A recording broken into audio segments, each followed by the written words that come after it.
প্রজ্ঞাপন ছাড়া কোনোভাবে আমাদের এর আগে জানার কোনো উপায় নেই যে পে স্কেল শতভাগ বাস্তবায়ন হচ্ছে নাকি আংশিক বাস্তবায়ন হচ্ছে, এক ধাপে হচ্ছে নাকি দুই ধাপে হচ্ছে। এগুলি কেবল প্রজ্ঞাপন জারি হলেই আপনারা জানতে পারবেন। এর আগে কোনোভাবে বিশ্বাস করবেন না, কেউ কান দিবেন না। সবাইকে অনুরোধ করব, সবাই শুধু মাননীয় প্রধানমন্ত্রীর কাছে দাবিটা তুলে ধরুন যে আমরা দীর্ঘ 11 বছর পর দুইটি পে স্কেলের সমন্বয়ে যে পে স্কেলটা চাচ্ছি সেটা কোনো ধাপে নয়, কোনো পার্সেন্টেজে নয়, আমরা একবারেই বাস্তবায়ন চাই। তারপরও যদি দেশের আর্থিক ক্রাইসিস থাকে, অর্থনৈতিক সমস্যা থাকে, সেক্ষেত্রে আমরা সকল গ্রেডে শতভাগ বেসিক মানে মূল বেতন বাস্তবায়ন চাই এবং অন্যান্য যে ভাতাগুলি সেগুলি আমাদেরকে 6 মাস পর পর বা পর্যায়ক্রমে দিলেও আমাদের কোনো আপত্তি নেই। 1 জুলাই থেকে আমাদের এই স্বপ্নের নবম পে স্কেল বাস্তবায়ন হচ্ছে, এটা অর্থমন্ত্রী মহোদয় স্পষ্ট করেছেন বিভিন্ন গণমাধ্যমের কাছে। তার মানেই হচ্ছে শেষ পর্যন্ত পে স্কেল হতেই যাচ্ছে। দেখুন, আমরা যদি দাবি আদায় ঐক্য পরিষদ থেকে ছুটে এসে আলাদাভাবে সংগঠন তৈরি করে আন্দোলন না করতাম, তাহলে হয়তো আজকে আমাদের এই দাবিটা এত সহজে আলোর মুখ দেখত না। এটা আমরা একেবারে মনে প্রাণে বিশ্বাস করি। কেননা এই সরকার ক্ষমতায় আসার পর একমাত্র আমরাই বিভিন্নভাবে আন্দোলন করেছি, মাঠে ছিলাম, আমরা বিভিন্নভাবে প্রোগ্রাম করেছি। আর কোনো সংগঠন কিন্তু এই সরকার আসার পর আন্দোলন করেনি।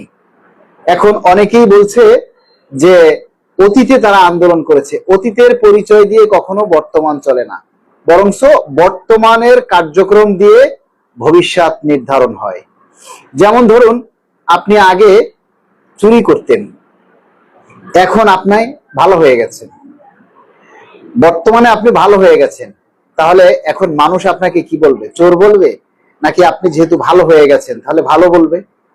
আর আপনি আগে ভালো কাজ করতেন কিন্তু এখন বর্তমানে আপনি চুরি করেন, তাহলে মানুষ কি আগের ভালোটা আর আপনার মনে রাখবে, নাকি আপনাকে এখন চোরই বলবে? তাই না? তাহলে বিষয়টা হচ্ছে আপনি অতীতে কি করেছেন সেটা আসলে কোথাও ভেরি করে না, সম্পূর্ণ সবকিছু ডিপেন্ড করে আপনি বর্তমানে কি করছেন সেটার উপরে।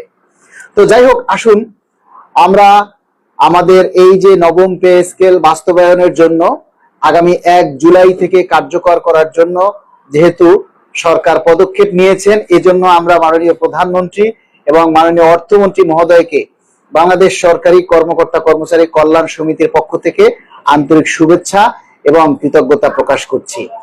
প্রিয় বন্ধুরা, আপনারা যারা লাইভে আছেন সবাই লাইভটা শেয়ার করে দিন। আজকে আমরা একটা জনমত তৈরি করব, কেননা আগামী 21শে মে সচিব কমিটির শেষ বৈঠক হবে।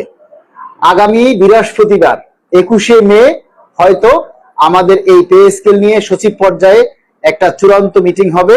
সেই মিটিংয়েই আসলে অনেক কিছু সিদ্ধান্ত হয়ে যাবে। তাই আমাদের এখনই এই দাবিটা জোরালো করতে হবে যে আমরা কি চাই এবং আমাদের আসলে কি হতে যাচ্ছে, সেটা সম্পূর্ণ ডিপেন্ড করবে আগামী বৃহস্পতিবার অর্থাৎ 21শে মে সচিব কমিটির বৈঠকের উপরে।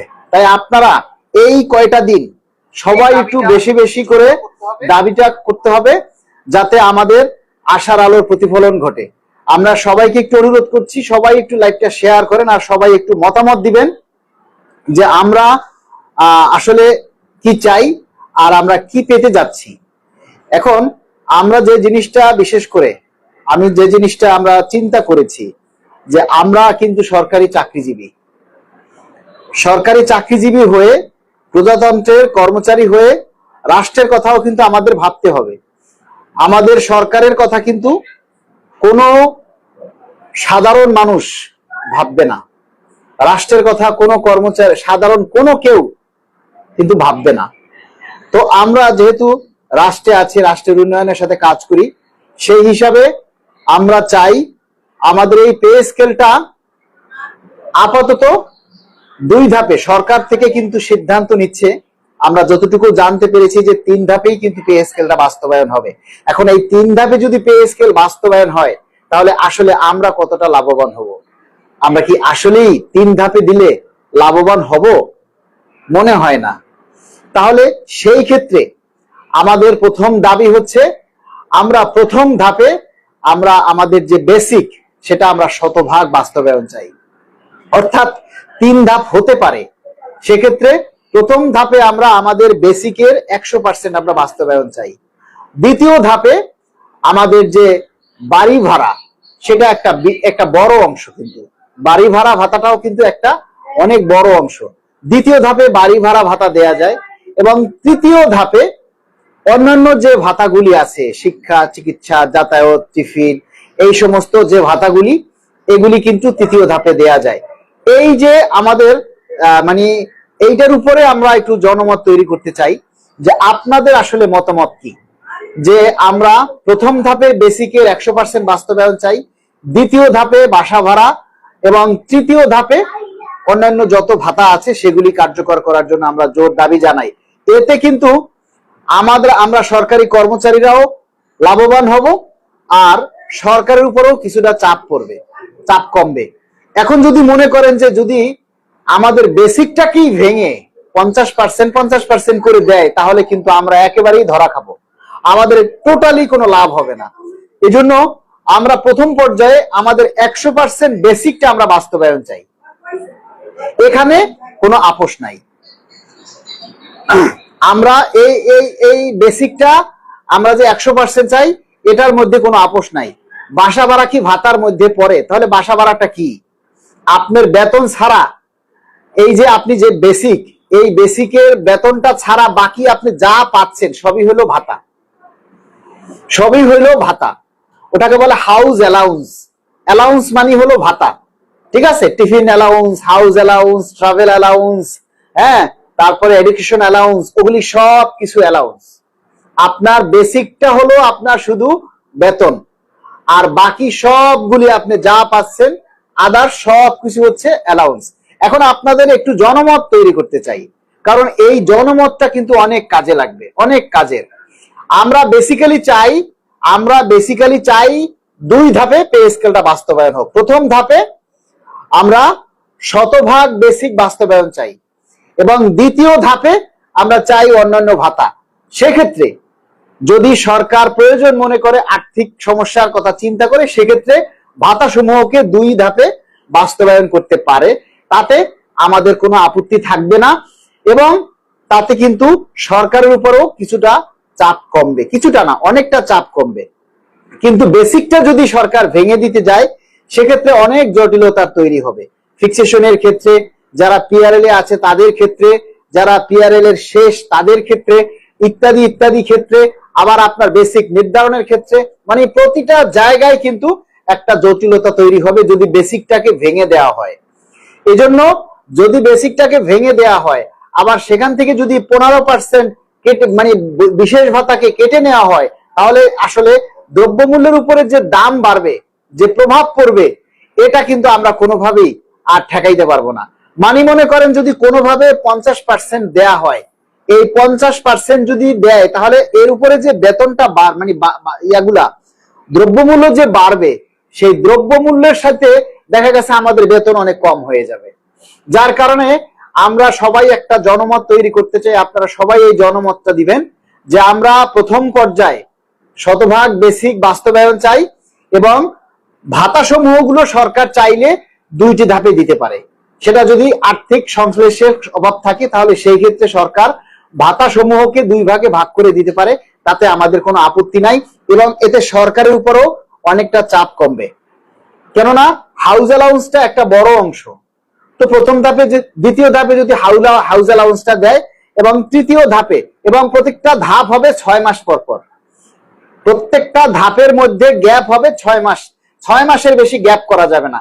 আপনি যদি 1 বছর পর আমাকে 1 বছর হিসেবে যদি আপনি ধাপ করেন, তাহলে সেই ধাপটা আমরা মানি না।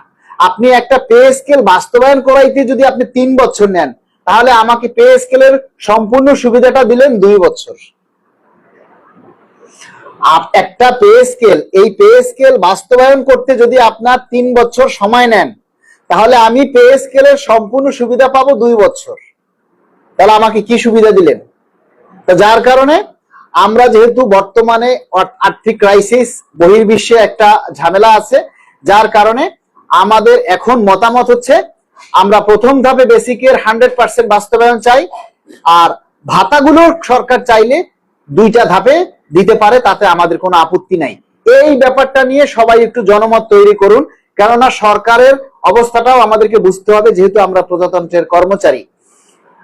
এই ব্যাপারে আপনারা সবাই একটু মতামত দিন।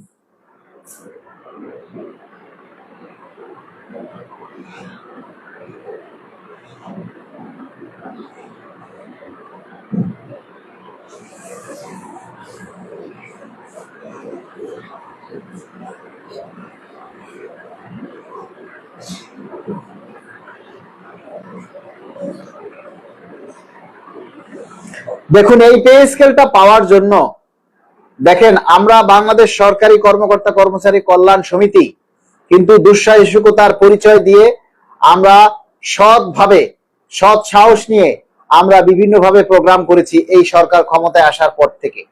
এই সরকার ক্ষমতায় আসার পর থেকে, যেদিন ক্ষমতা গ্রহণ করে তার পর দিন থেকেই কিন্তু, বা সেদিন থেকেই কিন্তু আমরা আমাদের দাবির কথাগুলি তুলে ধরেছি। আমরা একটা দিনের জন্য কিন্তু বিশ্রাম দেইনি। আপনারা আমাদেরকে কতভাবে উপহাস করেছেন, ভিউ ব্যবসায়ী বলেছেন, এটা বলেছেন, ওইটা বলেছেন, বলেছেন মিডিয়ারা গুজব ছড়ায়, মিডিয়ারা হইতে দেবে না, এইটা সেটা, কত কিছু আপনারা বলেছেন, কত কিছু আপনারা বলেছেন। আর আজকে কি দাঁড়ালো বলেন? মিডিয়ারা কখনো কোনো কিছু না শুনে আন্তাজে কোনো কথা বলে না। একটা কথা সবসময় আপনারা মনে রাখবেন, যে কোনো জাতীয় মাধ্যম, কোন জাতীয় গণমাধ্যম কোনো কিছু না জেনে তারা হুটহাট করে একটা মিথ্যা বা একটা গুজব বলে না। সুতরাং মিডিয়ারা যা শোনে সেটাই তারা কিছু কিন্তু প্রচার করে, সেটা যে মাধ্যমেই হোক।